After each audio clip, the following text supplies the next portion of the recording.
Ayan, gabi na dito guys, gabi ngayon dito sa Damang, medyo magdidilim na. So nandito tayo ngayon sa tabing dagat, itong sasakyan natin, sa likod ng sasakyan. So kakain muna tayo ng panggabi bago tayo gagala. Ayan, ito yung pagkain natin ngayon. Pagkain natin, ayan. Siyempre masarap ang kumain ngayon dito guys, kasi nandito lang ako sa tabi. Ayan naman yung, nandito lang ako sa tabi ng hotel ko na kung saan ako naka check in. So ito yung hotel na kung saan ako naka check in. At ang pinakamaganda dyan guys, ang pinakamaganda dyan ay nandito tayo sa tabi ng dagat. Napaka fresh ng hangin. Nandito tayo ngayon sa tabi ng dagat. Ayan, so nandyan oh, marami na rin mga sasakyan dyan. Marami na rin mga sasakyan dyan nakantabay. Ayan, nandito tayo ngayon sa tabi ng dagat. Ayan, napaka fresh ng hangin. Naririnig nyo naman siguro yung pagaspas ng hangin guys. Fresh na fresh, saka masarap kumain ngayon dito kasi first time natin na mag-stay dito sa mismong tabi ng dagat. Ayan, ayan o, dito tayo kakain. So kakain tayo guys.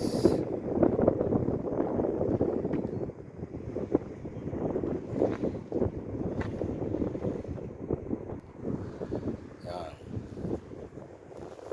restaurant yan. Yan, kain tayo.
Sarap tong biryani nila.